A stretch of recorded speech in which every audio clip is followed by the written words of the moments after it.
ചരിത്രത്തിലെ ഏറ്റവും വലിയ വിജയമാണ് ബി ജെ പിക്ക്. ഒരു എം പിയെ കിട്ടി എന്നുള്ളതല്ല. ഈ രണ്ടാം സ്ഥാനത്തും മൂന്നാം സ്ഥാനത്തും ഒക്കെ ഫിനിഷ് ചെയ്തവരും ഒന്നാം സ്ഥാനമായിട്ട് വലിയ വ്യത്യാസമൊന്നുമില്ല. 2-3 മണ്ഡലങ്ങളിലെങ്കിലും 12 നിയമസഭാ മണ്ഡലങ്ങളിൽ ഒന്നാമത്. അതായത് ഈ 12 നിയമസഭാ മണ്ഡലങ്ങളിൽ ഭൂരിപക്ഷം വോട്ടർമാർ ഇത്തവണ ബി ജെ പി സ്ഥാനാർത്ഥിക്ക്. ഇപ്പോൾ 12 മണ്ഡലങ്ങളിലും സൂപ്പർ സ്റ്റാർസ് ഒന്നും മത്സരിച്ചിട്ടില്ലല്ലോ. 12 നിയമസഭാ മണ്ഡലങ്ങളിലെ ഭൂരിപക്ഷം വോട്ടർമാർ ബി ജെ പിക്ക് ഇത്തവണ വോട്ട് ചെയ്തെങ്കിൽ അത് ഒരു സൂചനയല്ലേ? 20%. അതെ, 20% വോട്ടെന്ന് പറയുന്നത് വളരെ പ്രധാനപ്പെട്ടതാണ്. അതായത് ടോട്ടൽ വോട്ട് കൂടി, അതിൻ്റെ കൂടെ സ്ഥാനാർത്ഥിയുടെ നന്മ അതും കൂടെ കൂടിയപ്പോഴാണ് സുരേഷ് ഗോപി ജയിച്ചത്. രാജേട്ടൻ അദ്ദേഹം ജയിച്ച അവസരത്തിലും ബി ജെ പിയുടെ ടോട്ടൽ പെർസെൻറ്റേജ് കൂടിയിരുന്നു. അതിൻ്റെ കൂടെ രാജേട്ടൻ നന്മ. തീർച്ചയായിട്ടും ജനാധിപത്യത്തിൽ സ്ഥാനാർത്ഥി ഒരു പ്രധാന ഘടകം തന്നെയാണ് ആദ്യഘട്ടത്തിൽ, ജയിക്കുന്ന കാലഘട്ടത്തിൽ. അപ്പോൾ അതൊരു 20 ഇപ്പോൾ ഏതാണ്ട് ക്രോസ് ചെയ്തിട്ടുണ്ട്.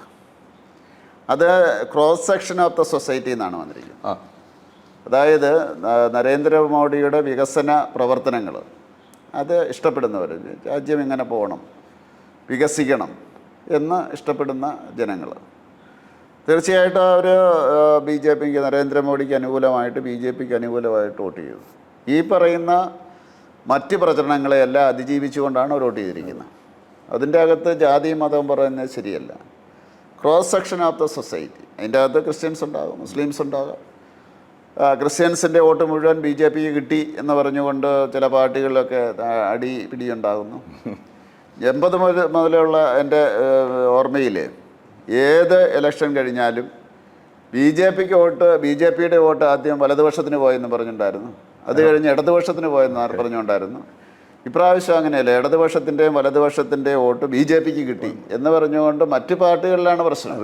ആരുടെ വോട്ട് കൂടുതൽ പോയി? അത് അങ്ങനെയാണെങ്കിൽ ആ ഇടതുപക്ഷത്തിൻ്റെയും വലതുപക്ഷത്തിൻ്റെയും വോട്ടെന്ന് പറയുന്നത് ഈ ഒരു ക്രോസ് സെക്ഷൻ്റെ വോട്ടല്ലേ? അതെ. അല്ലെങ്കിൽ അത് മതേതര വോട്ടല്ലേ? ഇവർ പറയുന്ന തിയറി അനുസരിച്ച് മതേതര വോട്ടാണല്ലോ. അപ്പോൾ അതുകൊണ്ടാണ് ഞാൻ പറഞ്ഞത് ഒരു ക്രോസ് സെക്ഷൻ്റെ വോട്ട് ബി ജെ പിക്ക് അനുകൂലമാകുക. അപ്പോൾ കേരള രാഷ്ട്രീയം മാറുകയാണ്. എതിരായിട്ടുള്ള പ്രചരണങ്ങൾ ബി ജെ പിക്ക് അനുകൂലമായി. കാരണം ചില കാര്യങ്ങളിൽ തീവ്രമായിട്ടുള്ള പ്രചരണം നടത്തുമ്പം ജനങ്ങൾ പഠിച്ചിട്ട് സത്യം ബോധ്യപ്പെടും. അത് മണിപ്പൂരിൻ്റെ കാര്യത്തിൽ അതാ സംഭവിച്ചത്. ക്രിസ്ത്യൻസ് അത് പഠിച്ചതിന് ശേഷം അവർക്ക് ബോധ്യപ്പെട്ടു. ആ ബി ജെ പിയും കേന്ദ്ര സർക്കാരും ചേർന്ന ഒരു ന്യൂനപക്ഷ വേട്ട അവിടെ നടത്തിക്കൊണ്ടിരിക്കുന്നത് ആദ്യം വന്ന. അതെ, അതിപ്പോൾ എല്ലാവരും ഇപ്പോൾ അത് മാറ്റിയിരിക്കുന്നു. അത് ഗോത്ര വിഷയമാണ്.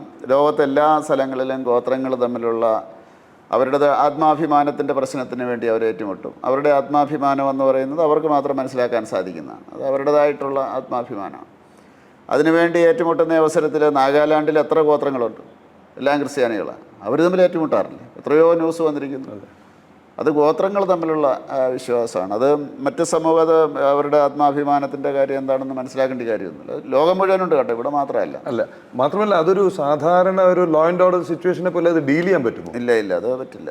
അത് അവർ തീർച്ചയായിട്ടും ആ രീതിയിൽ അവർ ഫൈറ്റ് ചെയ്യുന്നത്. ഇപ്പോൾ അത് ബോധ്യപ്പെട്ടിരിക്കുന്നു, കേരളത്തിലെ ജനങ്ങൾക്ക് അത് ബോധ്യപ്പെട്ടിരിക്കുന്നു. അത് ജനങ്ങളെ കബളിപ്പിക്കാൻ വേണ്ടി പറഞ്ഞതാണ് എന്ന് ബോധ്യപ്പെട്ടിരിക്കുന്നു. അപ്പോൾ അതുകൊണ്ട് ആ വികസനത്തിൻ്റെ മാർഗമുണ്ടല്ലോ, ഒരു നൂതനമായിട്ടുള്ള സാമ്പത്തിക ചിന്താഗതി, വികസനത്തിൻ്റെ ഒരു നൂതന സാമ്പത്തിക ചിന്താഗതിയാണല്ലോ നരേന്ദ്രമോദി മുന്നോട്ട് വെക്കുന്നത്.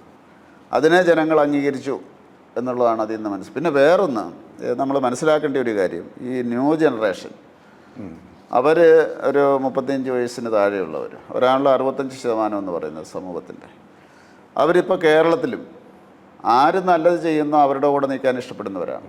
നോർത്ത് ഇന്ത്യയിലെ ശൈലി അന്നത്തെ ശൈലി പോലെ ജനാധിപത്യത്തിൻ്റെ കോർ എന്ന് പറയുന്നതാണല്ലോ. അപ്പോൾ നേരത്തെ കേരളത്തിൽ എങ്ങനെയാണെന്ന് ചോദിച്ചാൽ എൻ്റെ കുടുംബം മുഴുവൻ ഇടതുപക്ഷത്താണ് അല്ലെങ്കിൽ വലതുപക്ഷത്താണ്, ഞാൻ ആ പക്ഷത്തായിരിക്കും.